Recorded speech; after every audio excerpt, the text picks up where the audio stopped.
உலகெங்கும் தமிழரின் பிம்பம் உங்கள் TV.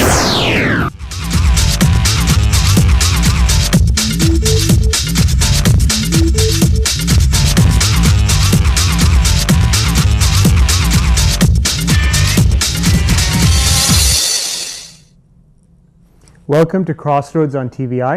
I'm Parthi Kandavil. As it is the summer, some in the Tamil community are in a position to afford an annual family vacation or trip during this time of the year, perhaps to Cuba or the Dominican Republic, maybe see some relatives in Europe or even visit back home. However, the reality for some in the community is that they won't be able to afford such privilege, or at least it may take some years of saving. Thus, today's show, we will examine the socio-economic realities facing the Tamil community here in Canada, as well as in the diaspora. Joining us in this discussion are Mr. Suresh from TESOC Multicultural Settlement Services, Mrs. Parvati Kandasamy, the founder of the Vasantham Wellness Center and a community activist, and Sindhujan Varatharaja, a PhD student doing work and research in human geography and community and diasporic studies. Following this discussion, we will have the chance to interview Loji Mariadasan, who is a 7-year-old disabled grandmother who's performing a skydive to raise awareness and funds for the long-standing organization of Canadian Tamils with disabilities. Welcome to the show. Thank you for making the time to join us and participate in which I think is an important discussion. Mrs. Kandasamy, you know, in the media and in our Tamil organizations, a lot of our leaders say that we're well established, we've long-standing, we've done well financially. Is that the case? Is that the reality? I would say yes and no. Mm-hmm. We have been here, you know, after 81 mostly. Mm-hmm. So most of the Tamils came to Canada only after 1985. Mm-hmm. So then only the Canadian government allowed Tamils to come here as refugees. Mm-hmm. So during the first 10 or 20 years, people have been struggling, mm-hmm. but still people are struggling. There are some people who are making a fortune here. Mm-hmm.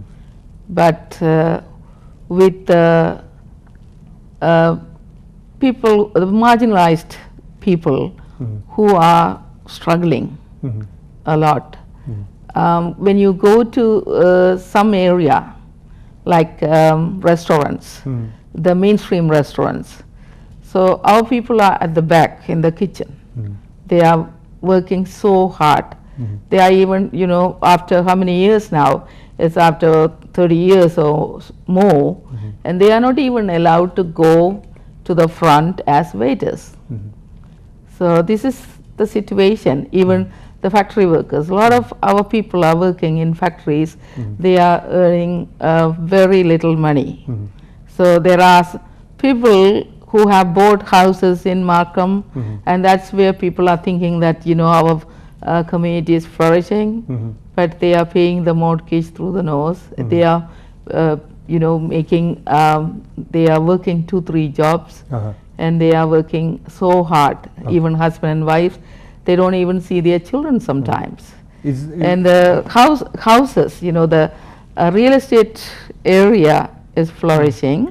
The real estate agents are making money, and but people are struggling. Mr. Suresh, Yes. within TESOC, your organization does social work within the Tamil community, and what are some of the the other side of this picture that's painted? Yes. So I will say, it's only a very small percentage who are doing very well. And also because of that, a lot of Tamils are doing business. It doesn't say that they are doing financially well. And even though they have a business, we don't know the real situation on it. Okay. And most of the people are only surviving, right? And they don't have a proper job. Sometimes they are doing 2-3 jobs to survive and so on, right?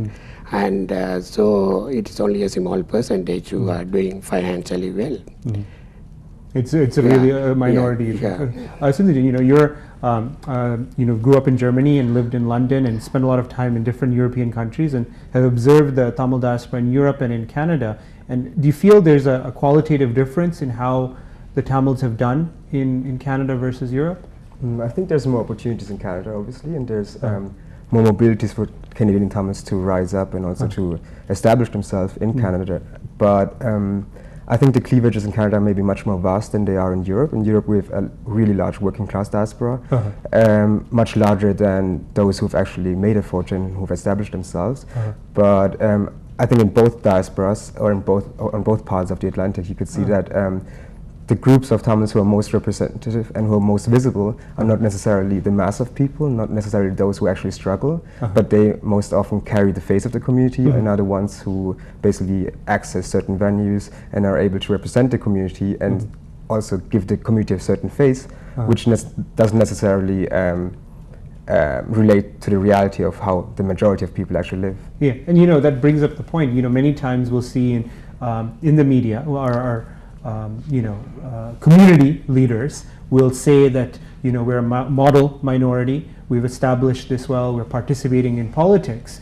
But is there a harm in presenting that picture to the non-Tamil public? Is there a harm in doing that? I will say yes and no. Okay. I have listened to many of their speeches. They used to say, the Tamil community have contributed a lot to the Canadian economy and they are doing so well and so on.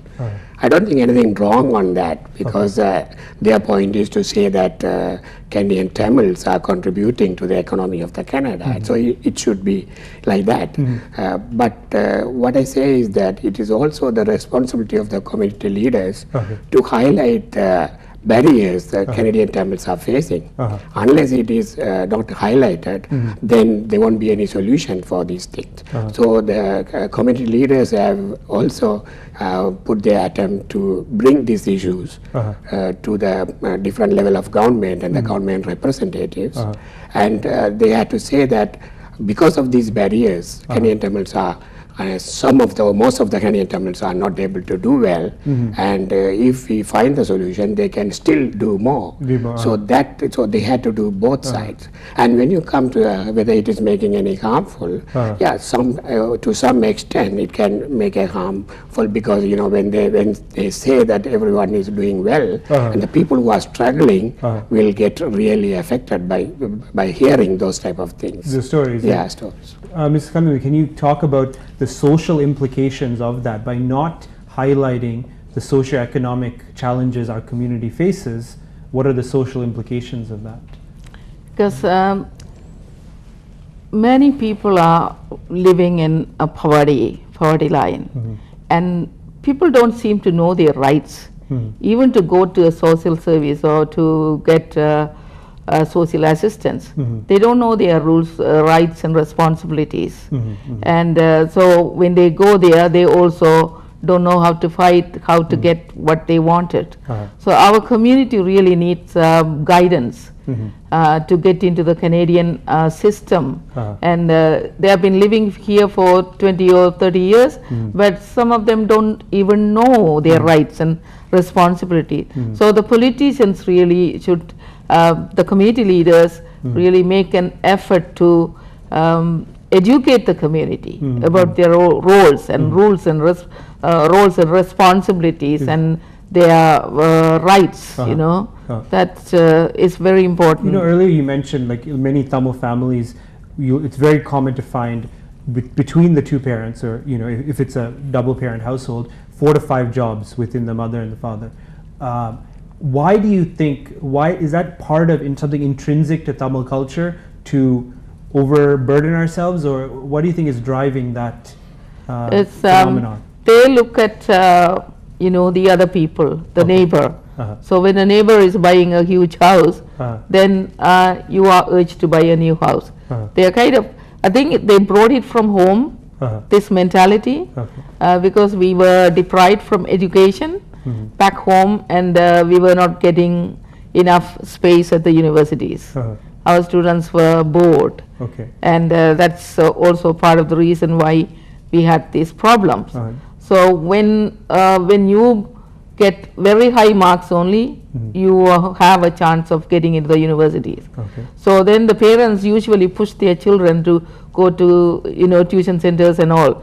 Then they compare their children with others. Even the teachers do that. Right. Oh, this child is first, and so same thing here. The It's repeating community. itself? Okay. Yeah. Sindhu, do you think that reality is something that's continued from the back home experience, or is this a new phenomenon of overburdening ourselves to meet financial, I guess? I think it's a new phenomenon because I think we need to, I guess, recognize the fact that a lot of Tamils are only accessing certain kind of segments of the labor market, and they're only able to access these because their diplomas or degrees or whatever else might not be recognized in the country they live in. So, and a lot of the work they're actually being given are underpaid, and they're overworked in that sense to make a means and to make a living. The only way to do that is to actually have multiple jobs and to go for multiple shifts a day sometimes. So I do think that Tamils are not overburdening themselves in order to gain a certain kind of level of living, but actually to simply survive and help their children through education, through paying their tuition fees, paying their mortgage, and everyday kind of costs. As a result of this phenomenon, we've anecdotally we hear of many unfortunate incidents in the Tamil community. There's one last year with a young boy being hit by the car who was left at home with his younger sibling by the parents who were both at work, and that was an obvious story which many of us in our community came to know about. Right. What are some of the other social problems that come out? Yeah, that's a good thing that, the main reason is the economic issue. That is a fundamental issue causing the unrest in the family, or either in the form of domestic conflict or in the violence amongst the youth and unrest and everything. So the fundamental issue is the economic issue to some extent, right? And also when they do a number of jobs and all these things, and there's a like a relationship in the family is seriously getting affected, right? So they cannot do the good parenting. So the parenting is the main issue. When the children have been not taken care from the young age because of their parents are so busy, and so that leads to some of these violences, right? And do you think as a result of these rising social problems, do you think in the community there's some reflection on it, and people are, like you mentioned earlier, people are taking on debt levels that they really can't afford, and that's the reason why they take four, 5 jobs. So do you think people are scaling back now, or is this phenomenon continuing, do you think? Yeah, definitely it will continue. They had to pay mortgages, and of course by comparison they got cars and everything, then they had to pay for that, and a lot of people don't have a proper medical benefits, and they're low income, and they have a responsibility back home to take care of their extended families and parents. So there's and even some are coming with a lot of loan here, and again adding loan here, so much. And also if we take a issue of the youths, those days a few years back after graduation they were able to get a good jobs and this one, but now they find very difficult. So they are coming out from the university with a lot of loan and everything, and then they come up. Do you think there's any critical thinking happening within the community as we mature? Are people reflecting on these decisions, on these choices? Not really. People, because our community needs education. The education, one thing, the children who are growing up here, the other thing is the parents who have come, even when they have come with the education and they are not valued. Their education was not valued. So most of them, even we have hundreds doctors and who are really depressed. Some of them are depressed because they can't even find a meaningful job just to survive, before they get their the positions accepted here. It takes about 4 or 5 years for some people. For some it takes even more than 10 years, and they still are not practicing. Very true. And yesterday I read an article in the Globe and Mail, and it's about the recent by-election in Scarborough-Guildwood, where we had a Tamil candidate running for the Conservatives. So in the article, the reporter had met a 45-year-old Tamil factory worker who was initially going to vote for one party. But when he found out that a Tamil person was running for another party, he changed his support.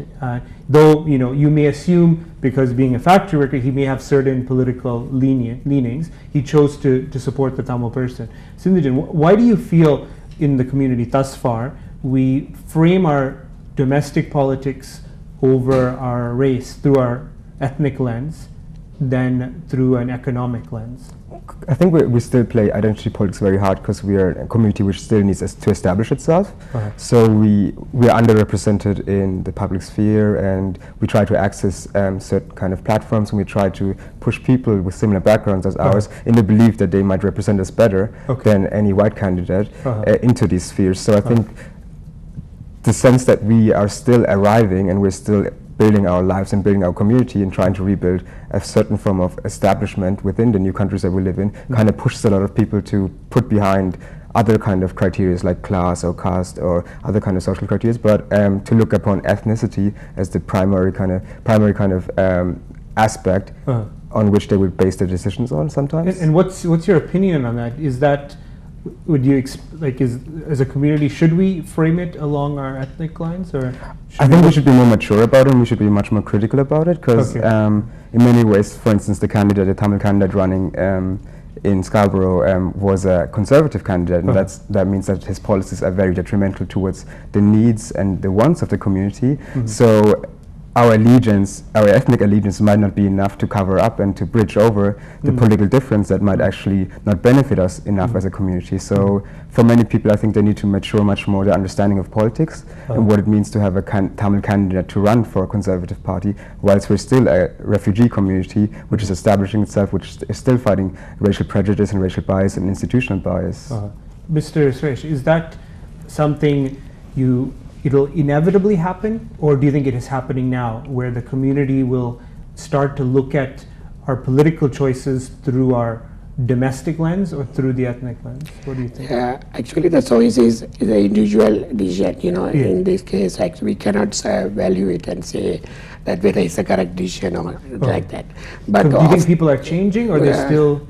Yeah, but I think that nowadays when you see that, especially not in our community, even in any other immigrants community, but you can see that when there is more chances for getting into the platform, so they want the opportunity to happen, right? So they think that if some of their community members are in their place, so there will be more chances to raise their issues and like that. So in that basis, they may make a decision. But of course, this is their personal decision. And Mr. Kandasamy, what are your views on that? Do you think the community should be more on the, support Tamil person's running, we have to support him, or should we be more critical on where we place our allegiance? We have to be critical about, where we place our votes, because people should be educated in political education. Is nil in our community. Nobody is trying to educate them. And I know this is an identity crisis also. The Tamil people wanted to get into the politics, and whether it's a conservative party or a liberal party or wherever it's possible, where that Tamil population is thickly populated, and they wanted to go and contest election, find a candidacy. It doesn't mean whether it's it's going to benefit the society or not, but this is an identity issue. Okay, it's time for a short break. Dear viewers, please join us after this quick break.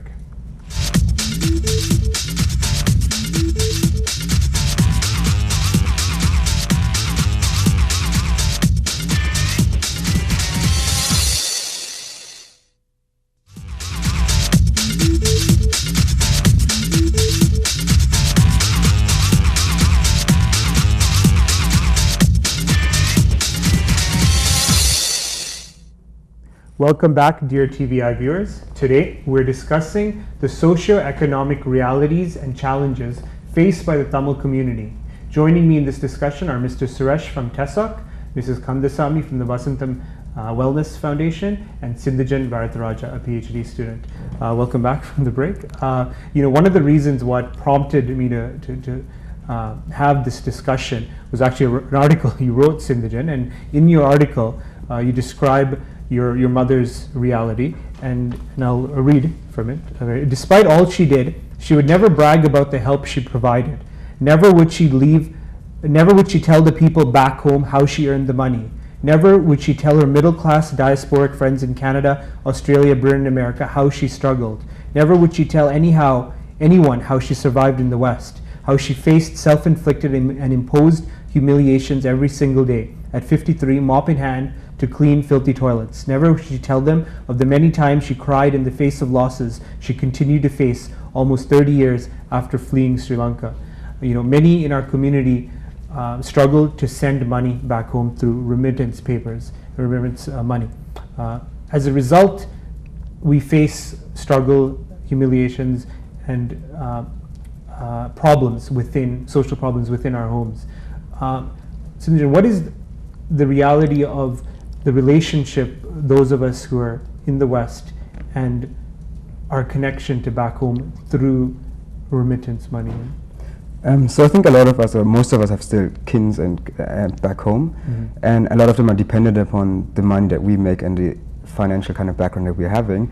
And I guess like when we talk about remittance economies and everything, we mostly hear about the disadvantages it has for the community in the country itself where the money arrives, but no one really talks much about what happens with the communities who still struggle to establish themselves when they are basically asked and requested upon, and even sometimes forced to send money back home through phone calls from relatives which come at the most random kind of hours at night time from Sri Lanka, where people tell them of the struggles they face and the guilt and the burden that people in the diaspora feel towards the relatives they've left behind them is large enough for them to even cut off some money of the little they have to send it back home. So I think in many ways a lot of families struggle to not just keep themselves alive and their children alive, but also the families who are left behind.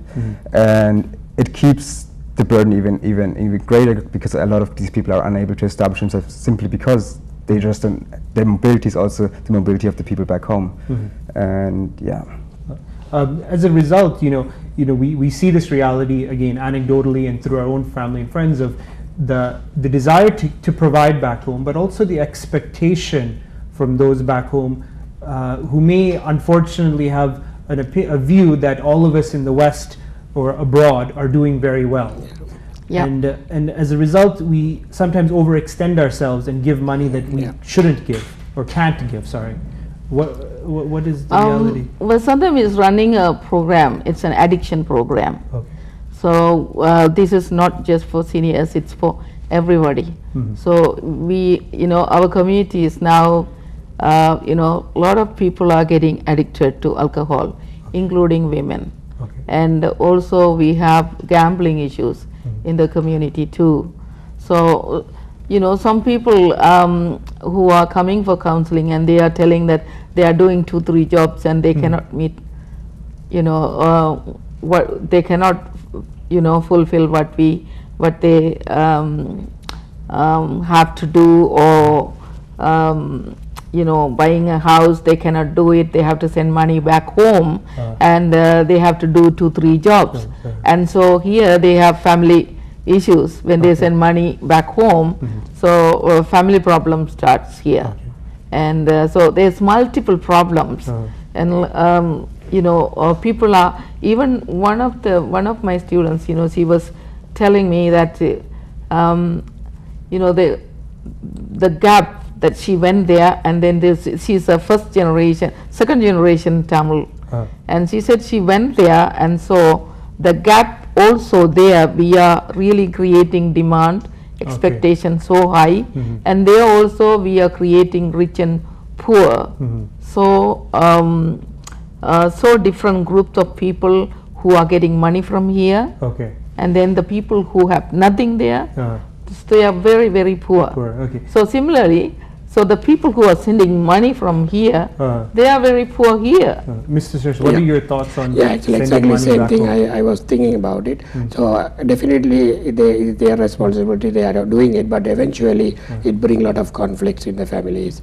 And and then also it creates a social problems in the place where the money is going, because there's a chance that people can take it as a granted, and eventually they can become there's no motivation, and they become lazy, and also because they don't have any definitely. definitely. Sorry, just to come back to the social problems here. How do you feel it's manifesting itself within the family? You see, when they have a family here and so many dependents here, and then they send the money to the other place, then they can't. They have to balance it somewhere. So definitely they are going to lose care from some of the other dependents here, right? Either to the parents, parents, and it can become a stress, lack of sleep, and all sort of things. Eventually, their health can be affected.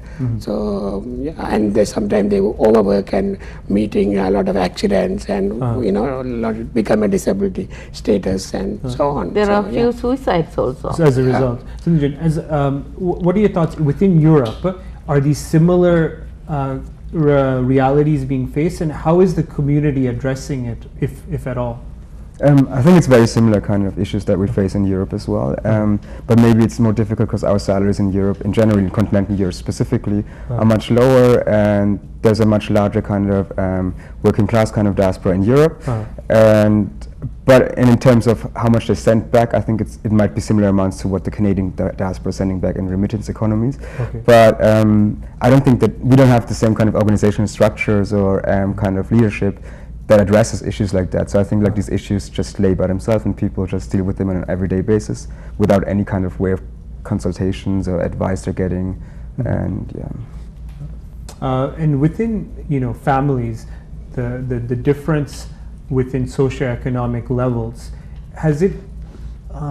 Do we see more of a difference now than say 10 or 20 years ago? Yeah, of course, and keep on increasing.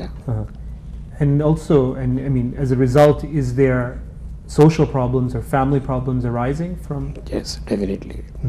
We have, because even if our organization involved in kind of family counseling and all sort of things, so we hear a lot of stories, and so definitely. Okay. Also, post 2009, I mean, the reality is, the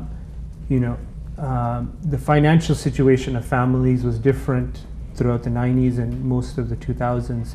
And post 2009, following the war, we've seen the community perhaps take on, grander things, items, programs. We see every weekend there's a big initiative happening, some program involving generally stars from South India. Do you think that is resulting in a social question in how we organize and how we identify ourselves as a Ula Tamil diaspora? Yeah, again, it's going to, for the families, right, the commitments are going to get more. Right? There are more programs, they want to attend more, and then they again, every program have tickets and all sort of. So eventually these things, of course, there may be a little bit of relief when they will take part in the cultural program, but to the larger extent, it's going to add their financial stress. And on the other hand, also the local artist. We are not valuing the local artist. We are not promoting them. So that is where the issue is. The summer weekends programs are really, we are not honoring our local artist. That's where my heart is really breaking. Because how our children who are growing up here, what we are going to tell them, and who are the role models. So those are the questions. And also, like, before 2009, you could say we had a nationalist identity, and some will argue now post that's gone to the wayside for a more social and entertainment identity. Is that true? I'm not sure whether that's true, because I remember that there were these kind of events, these entertainment events, even during the war, and in Europe?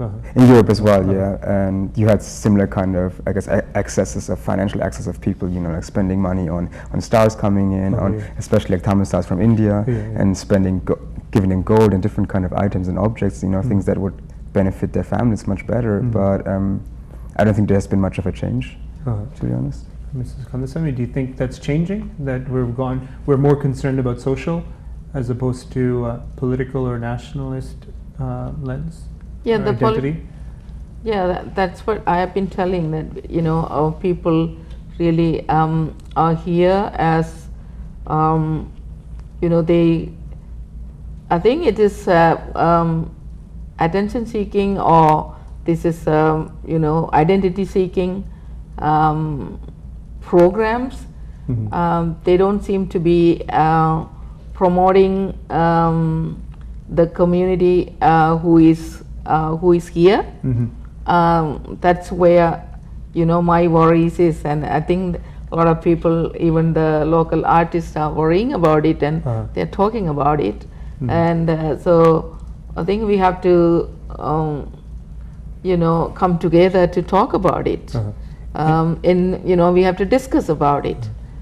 Again, on the post 2009 topic, a lot of people, I shouldn't say a lot, but some people I've come to talk to have felt that they don't want any connection to back home. Is this I guess a mental or emotional response to what happened? What have you seen? It's a disappointment, I think. Yeah.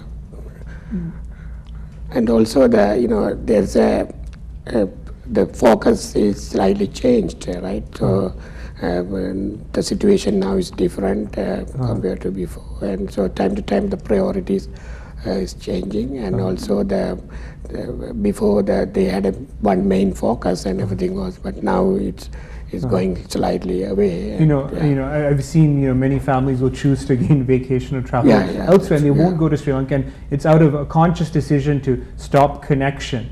But is there a long-term effect with future generations if they don't have a connection to back home? I think probably, but I don't know how widespread it is. I've seen it in my own family, and I think it's just the result of a realization of what it means to be Tamil in Sri Lanka, right? And what it means to be Tamil in the diaspora, right? And I think a lot of the hopes and the expectations and aspirations of people basically came to crush during 2009. So I think it's an emotional response towards that trauma. And in that sense, I'm not sure how it will affect and how it will continue in the long run. But I think it might just be a temporary kind of occurrence, and there might be a different kind of dynamic in a few years later on. Okay, interesting. And do you think that might happen as a result that, because of an absence of a connection with back home, do you think that may trigger later on a more fervent interest? Yeah, I believe so. And how will that manifest itself, do you think? Do you think it'll be the second generation that strives to look for that connection, or will it be the adult generation as they grow older, they'll visit back? Or I don't think it's really the second generation, would be the third one, right? Third one, But I think it's just a matter of how present these issues are and how close they are to these people, right? And I don't know whether we need to necessarily bring them as close to them as some people would suggest, right? Because I think in many ways their lives are here and their lives are no more there. And what's their stake in that country and what's their stake in this country, right? So and for our parents it might be much easier to focus on both these things and much more on what's happening back home because they've experienced back home very differently than someone like me who has grown up in the diaspora. So for someone who's the third generation from there on, it will be much harder to even focus and see the importance of what does this country mean to me anymore, and what does this mean to come from a lineage of people who have been chased away and persecuted in their country and who've chosen, or were rather forced to choose, to live afar from that place. Okay. Unfortunately, that's all the time we have for today, but thank you very much. Dear viewers, please join us after this quick break.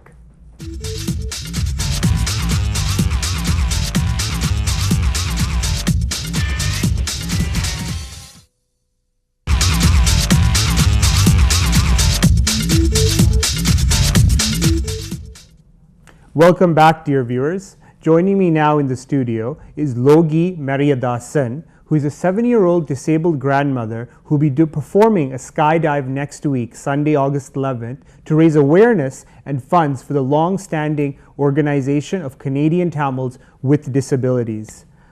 Thank you, Logi, for joining us in the studio. When I first heard of your decision to perform a skydive, I was taken aback, for elderly lady, a grandmother Yes. with a disability to perform a skydive really, took us all aback. So why are you doing this skydive? Obviously, our organization, it's Organization of Canadian Tamils with Disabilities. In short, we call it OCTD, and we need some funds. So far, we have not, unfortunately, got any assistance from the government, and we have already started some classes, workshops, and we really need some money. So the best way, my strength is choreographing fashion shows, and of course they all said, why don't you have one? But that involves so many people, so many. So I thought this is the easiest, one person to jump off the plane. Okay, and I imagine your children and your family and your friends may have not have been the biggest fans of this. Yes. And how has the reaction been? From my friends, of course, they were overwhelmed. It was a mixed feeling. There were some who thought I was very courageous, and they said, yes, good. But there were some, they were very concerned, especially the seniors. And after that person, 2 weeks ago, someone died at the same place, and he is an aeronautical engineer, and he crashed, and unfortunately he died. So after that, I got many emails asking me whether I will still thinking of going through. A very unique and different. We see a lot of fundraisers in our community. This is very unique, and it's all on your shoulders. How are you handling the pressure or the anticipation? Really, for me, heights has never been a problem. As a child, I used to go swimming and do diving, and I used to go to the highest level and dive. That is as a child, a teenage, but not at this age, 70. Yes. My sons are not too happy. Yeah, my husband, of course, thinks that nothing will stop me from doing it. But the older guy is very worried because landing, he thinks that I might break my leg, and my father had invested a lot of money on this, my leg, yes. And even the second and the third fellow, they asked me, do you still want to go through with this? And do you have a disability yourself? Can you tell us about it?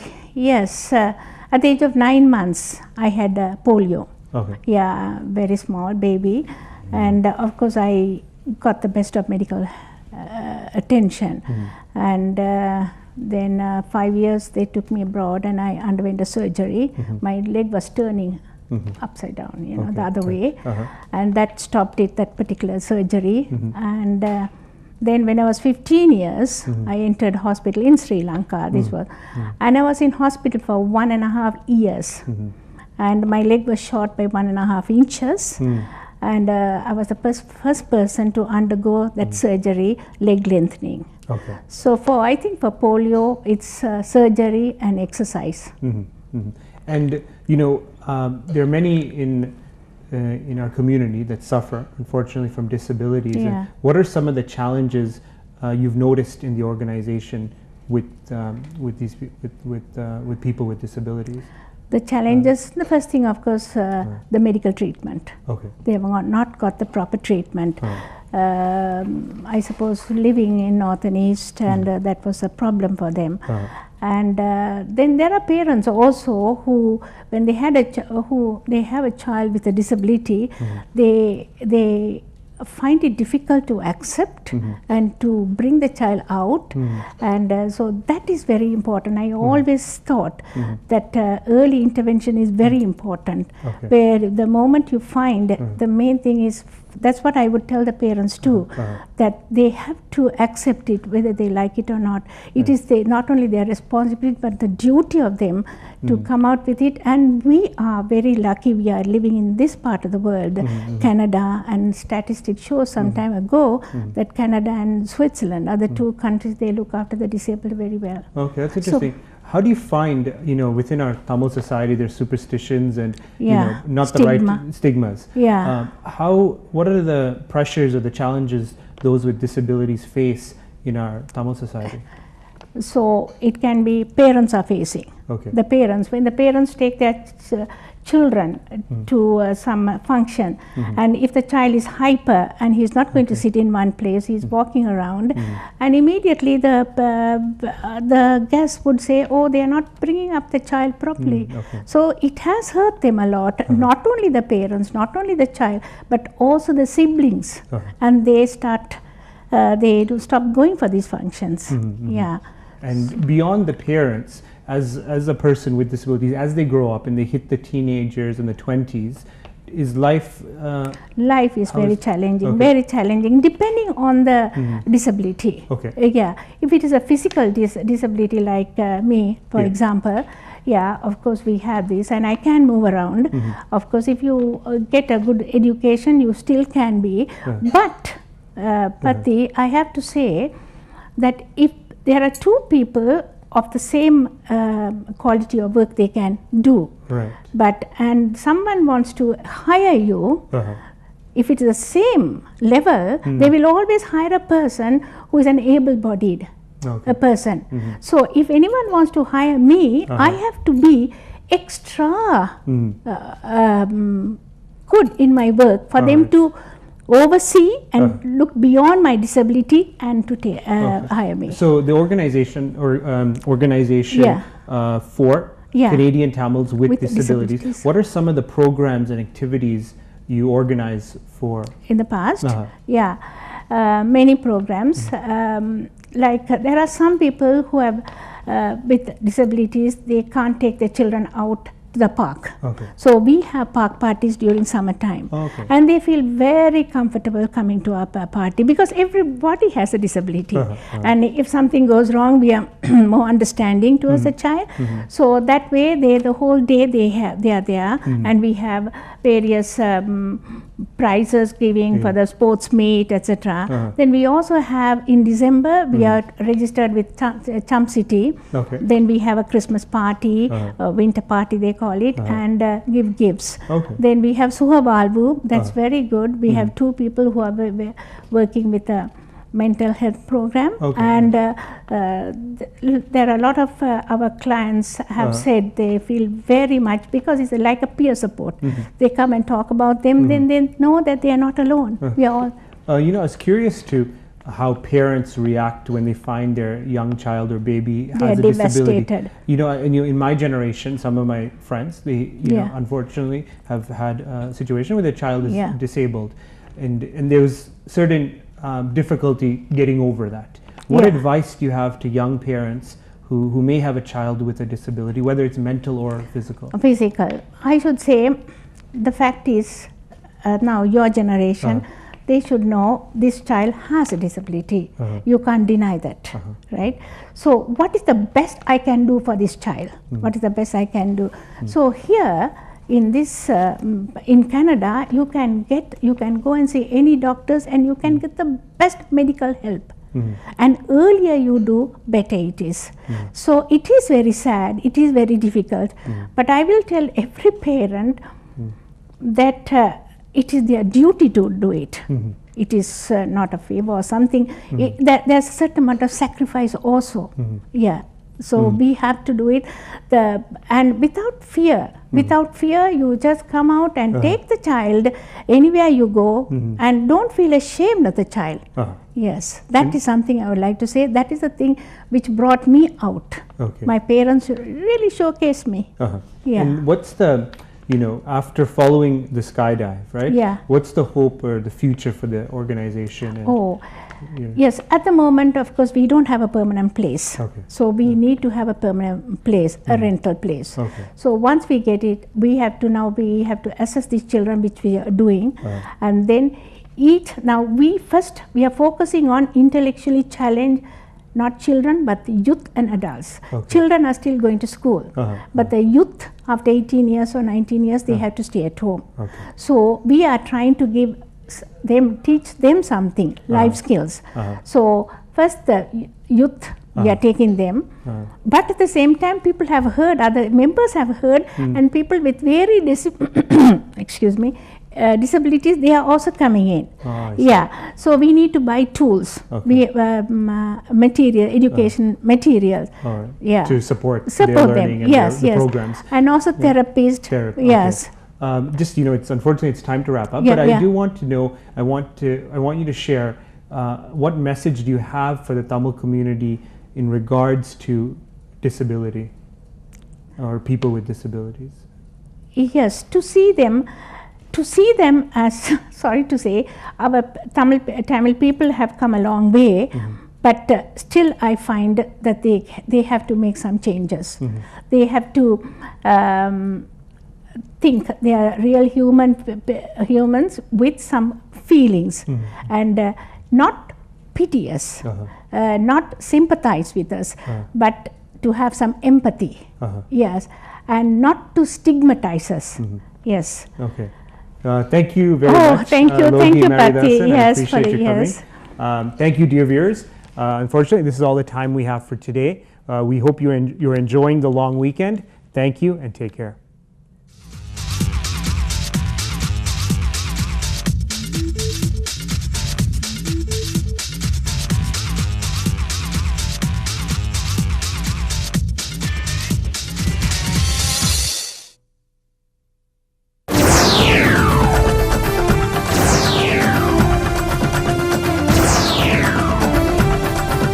தரங்கெங்கும் தமிழரின் பிம்பம் உங்கள் TV